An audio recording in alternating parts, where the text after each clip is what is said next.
प्रभु तेरी वाणी जीवन की रोटी,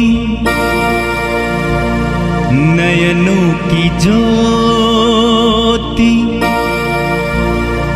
अंधेरा मिटाती।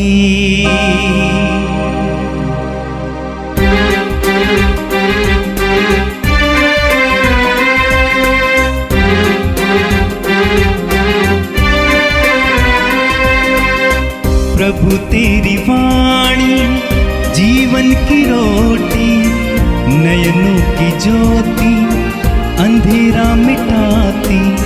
प्रभु तेरी वाणी जीवन की रोटी, नयनों की ज्योति, अंधेरा मिटाती। वाणी वाणी वाणी वाणी वाणी पवित्र है, शाश्वत है, जीवन का मन्ना है। 28 जून सोमवार। पहला पाठ उत्पत्ति ग्रंथ अध्याय 18 पद संख्याएं 16 से 33 तक। वे लोग वहां से सोदोम की ओर चल पड़े। इब्राहिम उन्हें विदा करने के लिए उनके साथ हो लिया। प्रभु ने अपने मन में यह कहा, मैं जो कुछ करने जा रहा हूँ, क्या उससे इब्राहिम से छिपाए रखूँ? उससे एक महान तथा शक्तिशाली राष्ट्र उत्पन्न होगा और उसके द्वारा पृथ्वी पर के सभी राष्ट्रों को आशीर्वाद प्राप्त होगा। मैंने उससे चुन लिया, जिससे वह अपने पुत्र और अपने वंश को यह शिक्षा दे कि वे न्याय और धर्म का पालन करते हुए प्रभु के मार्ग पर चलते रहें। इस प्रकार मैं उससे जो प्रतिज्ञा कर चुका उसे पूरा करूँगा। इसलिए प्रभु ने कहा, सोदोम और गोमोरा के विरुद्ध बहुत ऊंची आवाज़ उठ रही है और उनका पाप बहुत भारी हो गया है। मैं उतर कर देखना और जानना चाहता हूँ कि मेरे पास जैसी आवाज़ पहुँची है, उन्होंने वैसा किया अथवा नहीं। वे दो पुरुष वहाँ से विदा होकर सोदोम की ओर चल पड़े। प्रभु इब्राहिम के साथ रह गया और इब्राहिम ने उसके निकट आकर कहा, क्या तू सचमुच पापियों के साथ साथ धर्मियों को भी नष्ट करेगा? नगर में शायद 50 धर्मी है, क्या तू उन्हें सचमुच नष्ट करेगा? क्या तू उन 50 धर्मियों के कारण जो नगर में बसते हैं उसे नहीं बचाएगा? क्या तू पापी के साथ साथ धर्मी को मार सकता है? क्या तू धर्मी और पापी दोनों के साथ एक सा व्यवहार कर सकता है? तू यह कैसे कर सकता है? क्या तू समस्त पृथ्वी का न्यायकर्ता अन्याय कर सकता है? प्रभु ने उत्तर दिया, यदि मुझे नगर में 50 धर्मी भी मिले तो मैं उनके लिए नगर बनाए रखूँगा। इस पर इब्राहिम ने कहा, मैं तो मिट्टी और राख हूँ, फिर भी क्या मैं अपने प्रभु से कुछ कह सकता हूँ? हो सकता है कि 50 में 5 कम हो। क्या तू 5 की कमी के कारण नगर नष्ट करेगा? उसने उत्तर दिया, यदि मुझे नगर में 45 धर्मी भी मिले तो मैं उसे नष्ट नहीं करूँगा। इब्राहिम ने फिर उससे कहा, हो सकता है वहाँ केवल 40 मिले। प्रभु ने उत्तर दिया, 40 के लिए मैं उसे नष्ट नहीं करूँगा। तब इब्राहिम ने कहा, मेरा प्रभु क्रोध ना करे और मुझे बोलने दे। हो सकता है कि वहाँ केवल 30 मिले। उसने उत्तर दिया, यदि मुझे वहाँ 30 भी मिले तो मैं उसे नष्ट नहीं करूँगा। इब्राहिम ने कहा, तू मेरी धृष्टता क्षमा कर, हो सकता है कि केवल 20 मिले। और उसने उत्तर दिया, 20 के लिए मैं उसे नष्ट नहीं करूँगा। इब्राहिम ने कहा, मेरा प्रभु बुरा ना माने तो मैं एक बार और निवेदन करूँगा, हो सकता है कि केवल 10 मिले। और उसने उत्तर दिया, 10 के लिए भी मैं उसे नष्ट नहीं करूँगा। इब्राहिम के साथ बातचीत करने के बाद प्रभु चला गया और इब्राहिम अपने यहाँ लौटा। यह प्रभु की वाणी है। संत मत्ती के अनुसार पवित्र सुसमाचार अध्याय 8 वाक्य 18 से 22 तक। अपने को भीड़ से घिरा देखकर यीशु ने समुद्र के उस पार चलने का आदेश दिया। उसी समय एक शास्त्री आकर यीशु से बोला, गुरुवर, आप जहां कहीं भी जाएंगे मैं आपके पीछे पीछे चलूंगा। यीशु ने उससे कहा, लोमड़ियों की अपनी मांदें हैं और आकाश के पक्षियों के अपने घोंसले, परंतु मानव पुत्र के लिए सिर रखने को भी अपनी जगह नहीं है। शिष्यों में से किसी ने उनसे कहा, प्रभु, मुझे पहले अपने पिता को दफनाने के लिए जाने दीजिए। परंतु यीशु ने उससे कहा, मेरे पीछे चले आओ, मुर्दों को अपने मुर्दे दफनाने दो। यह प्रभु का दिव्य सुसमाचार है। क्रिस्त प्रभु की जय। मेरे प्रिय भाई और बहनों, पवित्र आत्मा की विशेष प्रेरणा से हमें आध्यात्मिक कार्यक्रम मिले हैं जिसके द्वारा हमें प्रभु की कृपाएं प्राप्त होती हैं और प्रभु के हृदय की बातें हमारे मन में आती हैं। इन दिनों हम उत्पत्ति ग्रंथ से पाठ सुन रहे हैं। आज के पहले पाठ में हमने सुना कि प्रभु ईश्वर सोदोम और गमोरा दोनों नगरों को नष्ट करने को निर्णय ले चुका था, लेकिन ईश्वर ने मन में कहा, मैं जो करने जा रहा हूं क्या उसे इब्राहिम से छिपाए रखूं?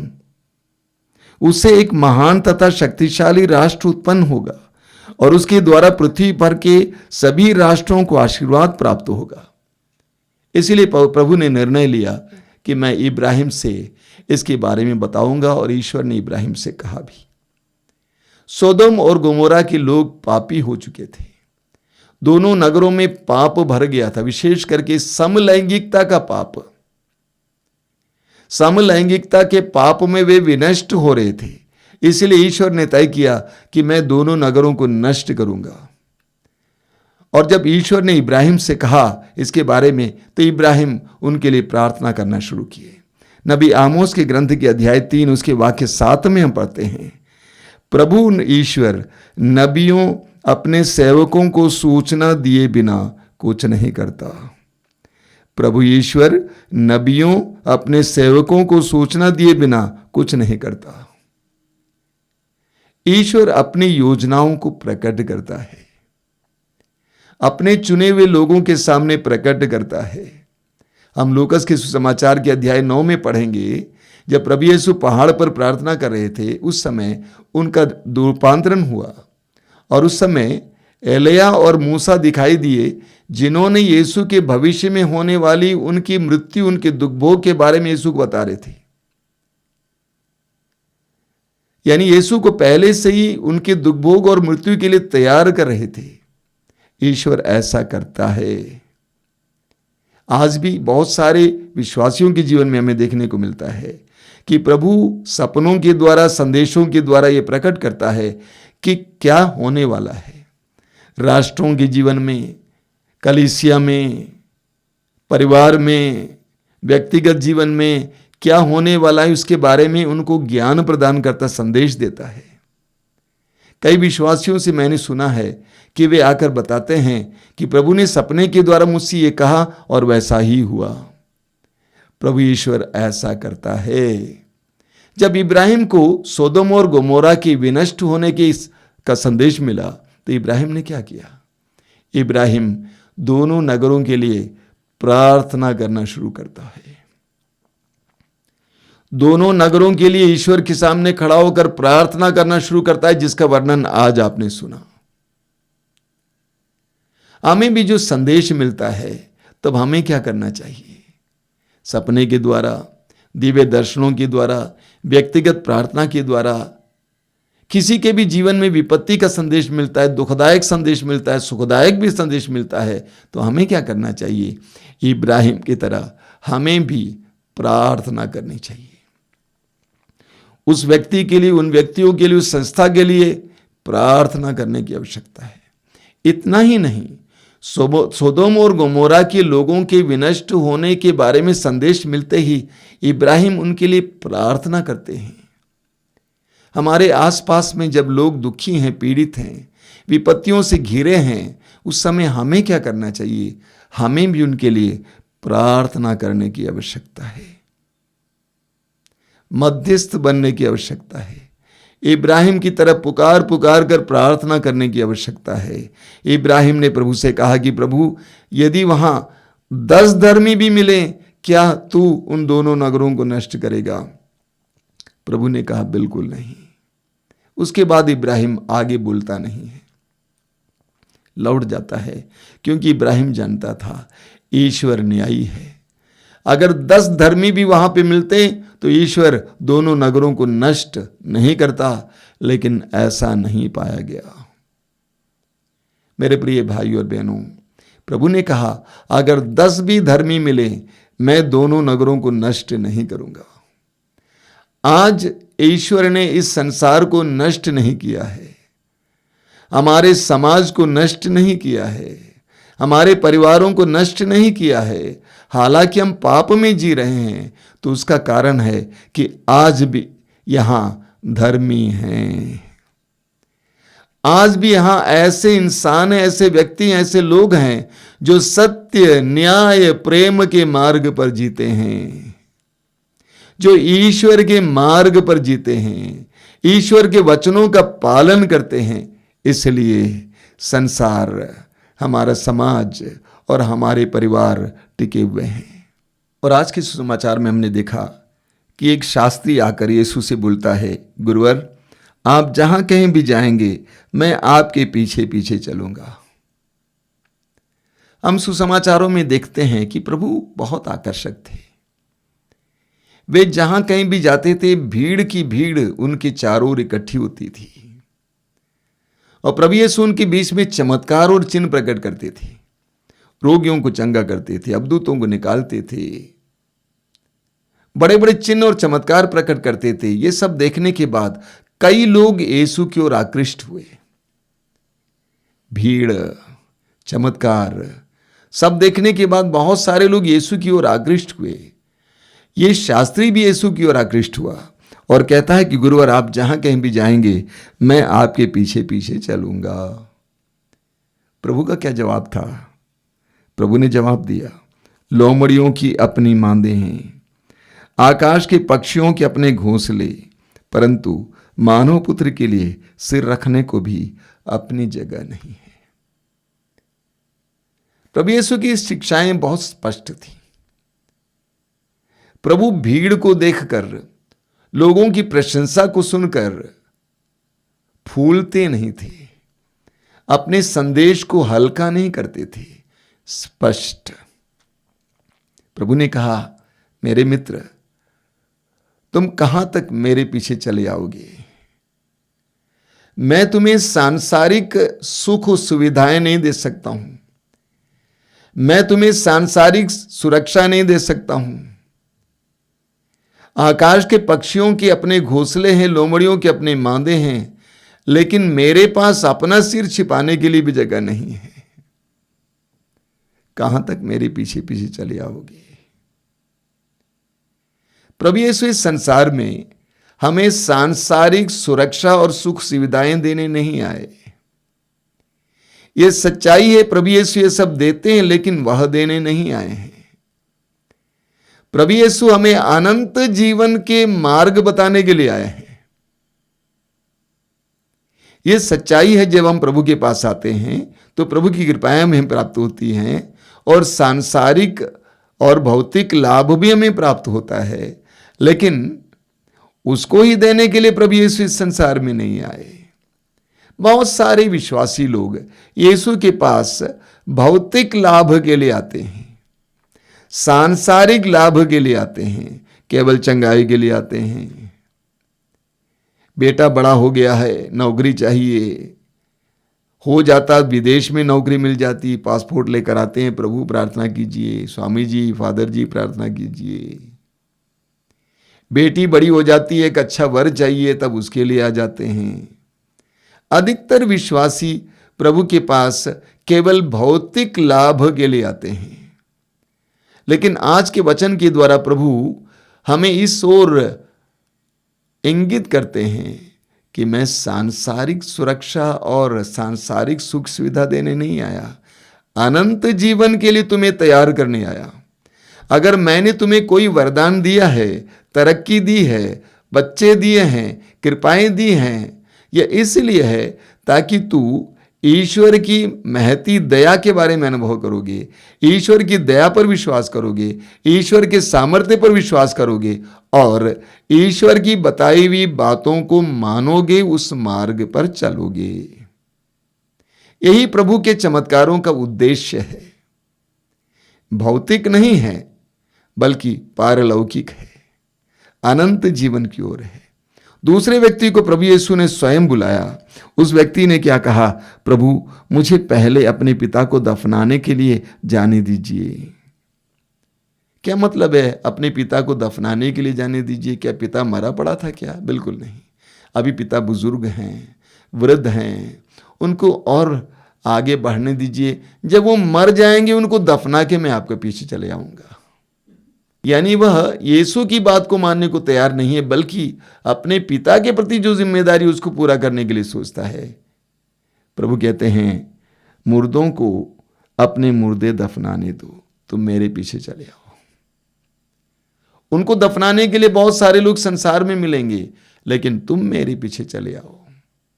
मत्ती के सुसमाचार के अध्याय 10 उसके वाक्य 37 में प्रभु यीशु कहते हैं जो अपने माता पिता को मुझसे ज्यादा प्यार करता है वो मेरा शिष्य होने लायक नहीं है। जो अपने बच्चों को मुझसे ज्यादा प्यार करता है वो मेरा शिष्य होने लायक नहीं है। यीशु की शिक्षाएं स्पष्ट हैं, यीशु की मांगें और शर्त स्पष्ट हैं। सुसमाचार में हम पढ़ते हैं कि प्रभु यीशु ने पेतरुस और अंद्रेस को बुलाया। वचन में लिखा हुआ है कि वे मछली पकड़ने के लिए समुद्र में जाल बिछाए हुए थे। जब प्रभु ने कहा मेरे पीछे चले आओ, उन्होंने जाल को समुद्र में छोड़ दिया और यीशु के पीछे हो लिए। उसी तरह याकूब और यूहन्ना अपने पिता और नौकरों के साथ जाल मरम्मत कर रहे थे। प्रभु ने उनको भी बुलाया, मेरे पीछे चले आओ। उन्होंने अपने पिता को नौकरों के साथ छोड़कर यीशु का साथ लिया। यह सच्ची बुलाहट है, यह सच्ची प्रतिक्रिया है, सच्चा जवाब है। एक विश्वासी, एक मसीही प्रभु यीशु को प्रथम स्थान देता है। यीशु की आवाज सुनने के बाद अन्य चीजों को तिरस्कार करता है। कभी कभी हम भी उस व्यक्ति की तरह हो सकते हैं। जब प्रभु हमारा आह्वान करते हैं, हमें किसी कार्य के लिए बुलाते हैं, हमें कोई जिम्मेदारी सौंपते हैं, उस समय हम भी दुनिया में, लोगों में उलझ कर रह सकते हैं। लेकिन प्रभु यीशु आज के वचनों के द्वारा हमसे कहते हैं कि पहला स्थान प्रभु को दो, पहला स्थान प्रभु को, उसके बाद अन्य लोगों को। आइए हम प्रार्थना करें। प्रभु यीशु धन्यवाद देते हैं आज के सुंदर दिन के लिए, जीवन के वरदान के लिए धन्यवाद प्रभु। तेरे पवित्र वचनों के द्वारा तूने हमें जीवन के रहस्यों को समझाया है, धन्यवाद। इब्राहिम की प्रार्थना के द्वारा तूने हमें प्रेरणा दी है कि हम भी दूसरों के लिए प्रार्थना करें। उनकी विपत्तियों के बारे में जानने पर, उनकी विपत्तियों को देखने पर उनके लिए हृदय से प्रार्थना करें। हमें भी इस तरह मध्यस्थ बना यीशु। आज के सुसमाचार में तूने हमें ललकारा है, हमें चुनौती दी है, हमें एक ऐसा जीवन जीने के लिए जो स्वर्गोन्मुख है, स्वर्ग की ओर है, अनंत जीवन की ओर हैं, सांसारिक चीजों में लिप्त नहीं है। ऐसा जीवन जीने के लिए हमें कृपा दीजिए। प्रभु यीशु, जब तू हमें पुकारता है, बुलाता है, तुझे प्राथमिकता देने की हमें कृपा दीजिए। तेरी आवाज को सुनने की हमें कृपा दीजिए। तेरी आवाज को नजरअंदाज ना करने की हमें कृपा दीजिए। ये प्रभु यीशु, जिन भाई बहनों के जीवन में कृपा मिली है कि वे इन वचनों को सुन रहे हैं, उन्हें तू सुरक्षा प्रदान करना, अंधकार की शक्ति और दुष्ट आत्माओं से बचाए रखना। आज का संपूर्ण दिन उनके लिए अनुग्रह का दिन हो, आशीष का दिन हो। इसी वक्त तेरा दाहिना हाथ उनके सिर पर रखकर उन्हें आशीर्वाद प्रदान करना। हमारी इस प्रार्थना को ग्रहण कर, आमीन।